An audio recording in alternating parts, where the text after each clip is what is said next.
Now we are recording. Bismillahirrahmanirrahim. Today we'll be covering earth and rockfill dams and coffer dams. Tunneling and the soil stabilization will be covered in the next week's class. So in this particular video, we'll try to talk about earth and rockfill dams, and then I will be making another video to cover the second topic of the coffer dams. Now, what is dam? A dam is a hydraulic structure which is constructed across a river. So if you're having a river, let me take a marker with me. If I can take this.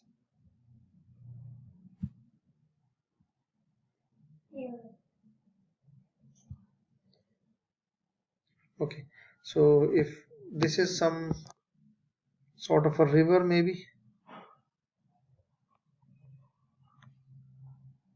and at a suitable location, you might construct an obstruction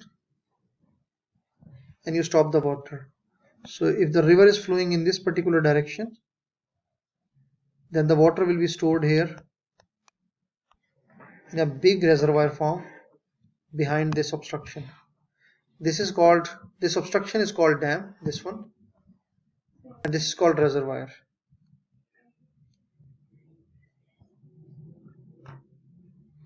Okay, this round thing is called reservoir. So why do we need such a structure? It is generally used for flood protection, or for flood control, hydraulic power generation, for water supply schemes. Reservoir may be used for water boats and recreational purposes. And some of you might have visited some of the dams like Kanpur Dam. We have got good recreational spots over there. Then soil conservation. So if you built a dam, there's going to be enormous increase in the trees and the forests over there. So the erosion of the soil may be protected through that. And fishing and wildlife, that's another purpose, that you can have fishes in these dams and you can actually capture them. There are several types of dams. So they can be classified based on various things, based on various characteristics. For example, with respect to the material of construction, you may categorize a dam to be an earth-filled dam, maybe a rock-filled dam, concrete dam, steel dam, timber dam, masonry or gravity dam. So similarly, with respect to the purpose, your dam may be a storage dam, it may be a diversion dam, or it may be a detention dam to control the floods.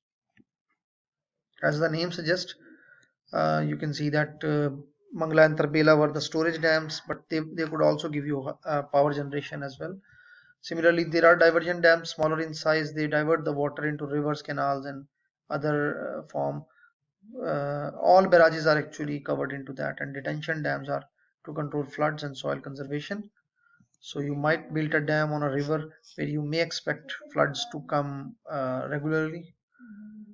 So with respect to the hydraulic design, a dam can be an overflow dam upon which the water can come out. So if it's a concrete dam, the water may overtop that dam, and there may be non-overflow dams like Tarbela and Mangla, which are actually made up of soils and rocks.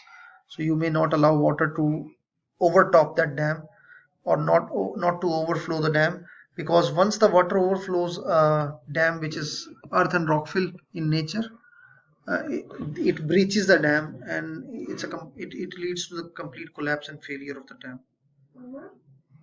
So similarly, with respect to design criteria, you may wish to design a very heavy structure called a gravity dam, whose stability comes because of its weight. Archdam is a good option. Archdam is a good option, and it is generally constructed in narrow gorges. So a narrow gorge would look like this: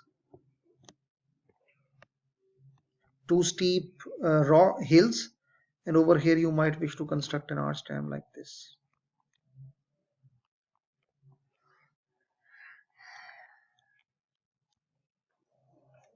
Is it okay?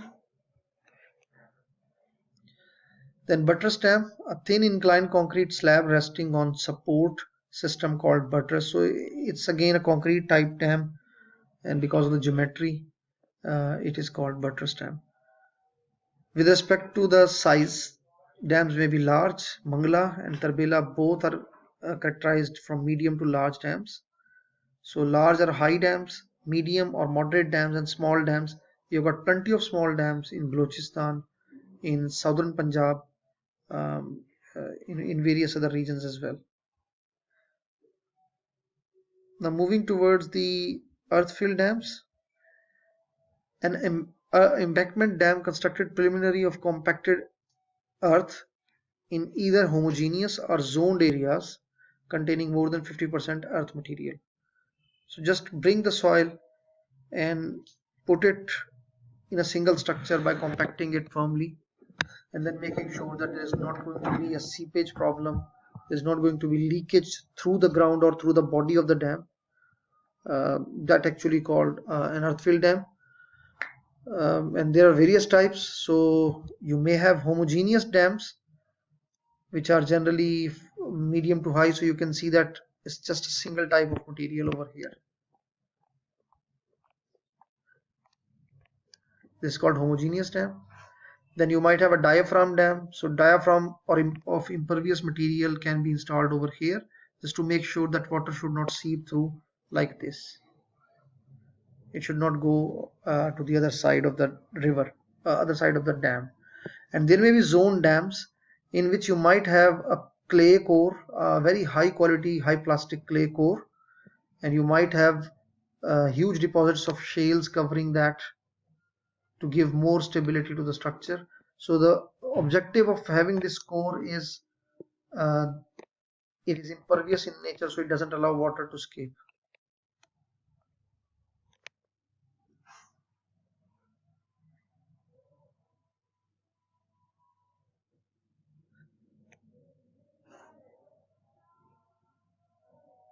Now the difference between diaphragm and zone dam is that both have the impervious core in the center, but in case of zone dams, its thickness is more than diaphragm type dams. That's the basic difference. Similarly, we have rock-filled dams, and our Mangla and Tarbela both are earth and rock-filled dams. So there can be purely rock-filled dams as well, but they must have a clay core, impervious clay core. Otherwise, the nature of the large-sized rock-filled deposit, it offers you very high permeability. So water can actually seep through, or water just can cross through without stopping. So we put an impervious clay core inside, as you've seen in the previous on the previous page. So a rock-fill dam consists of a rock fill, that is like shell or shell material, sorry, a thick layer of dry rubble masonry hand placed on the upstream slope to support the slab. So you may wish to put rubble on the face of the dam, which will come in contact with the water from the reservoir, and a concrete slab of a suitable thickness. So that may be constructed on the upstream side, just to make sure that there is no water seeping through, because once the concrete is set, water never crosses through. You might have seen some overhead reservoirs made up of concrete. So once they are set, they store water in it on their rooftop, and it never comes out. Just give me a minute. There is an azan going on. So okay, a rockfill dam would more or less look like this, as you can see over here. So it's just loose rock fill, but they've got a face slab which is impervious in nature. You see it over here on the upstream side.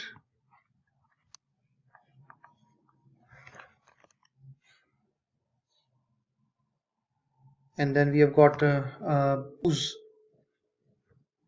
rock fill just to provide more drainage on the downstream boundaries. Something is actually seeping through, but nothing can seep through concrete. So everything that will seep through either will come from the bottom, from this side, or from this side by overtopping.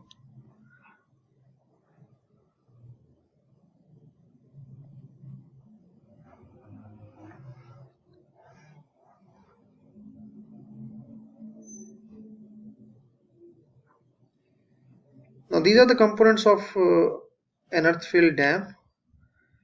We have numbered them by just naming them 1, 2, 3, 4, 5, and we have defined them on the side. So the first thing is the core of the dam, that is actually this particular area, and it provides an impervious body in the path of water, so it doesn't let water to go out. Shell provides structural support. This is shell, and this is also shell on this side. So they provide structural support because they have got high strength. Then cutoff trench is generally this, that is embedded inside the ground. So you put a high quality material over here just to make sure that nothing seeps through this. And then they've got the cutoff sheet pile which is below this, and it is reaching to the bedrock, as you can see over here. So by doing this, by ensuring this thing, we ensure that water cannot seep through the foundation of the dam. Then we've got a drainage system, toe and chimney drainage. That's the fifth part. So that is actually on the downstream side. This one, as well as, sorry, not the sixth one, but this one. So these two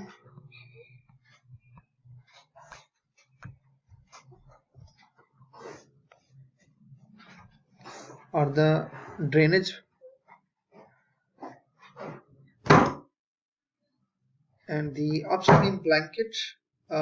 Blanket is something you actually put riprap on top of on the face of the dam on the upstream side, just to make sure that water cannot erode through, or water cannot destroy the surface of the dam body, because it has direct contact with that. So the putting riprap will provide it more flexibility and more strength. Then we have got the foundation. The natural soil whereupon this dam is being constructed, and there are transition filters in order to allow seepage of water without washing of soil particles of the core material. There are two conditions for the design of the filter for the proper functioning. The voids in the filter material should be small enough to hold the larger particles of the protected materials. So you design a filter keeping in mind a controversial requirement of how to say, adequate drainage and complete retention. So your soil particles which are eroding through should be stopped by that layer, but water should not be stopped at any cost at any time. So good drainage, but on the other side, it should be fine enough that no particle can pass through this. So this is how we protect the core soil, and we also avoid the buildup of core water pressure because of the constant consistent push from the upstream side, or the tidal action from the upstream side. Okay. To meet the above mentioned conditions for the filters should be designed according to the filter design criteria. And then we've got the riprap. Freeboard is generally given an additional height to the reservoir or to the dam body, that will make sure that in case of very high flows, we still have margin. Then the crest of the dam is generally the middle portion, which provides imperviousness. The top of the dam is called crest, and we generally make a highway or maybe a railway track be laid on top of this, and people can cross through. There are certain merits of these dams, and there are some certain demerits. Materials are always available. Construction material can be easily handled, suitable for weak foundation, and cheaper for the other type of dams. But there are demerits that suitable materials may not be found somewhere. Greater maintenance is required. Overtopping is very dangerous in such dams, and that's how the general design criteria is also mentioned over here. And we will continue with this in our next portion of this video. So I have to stop here and I have to save this.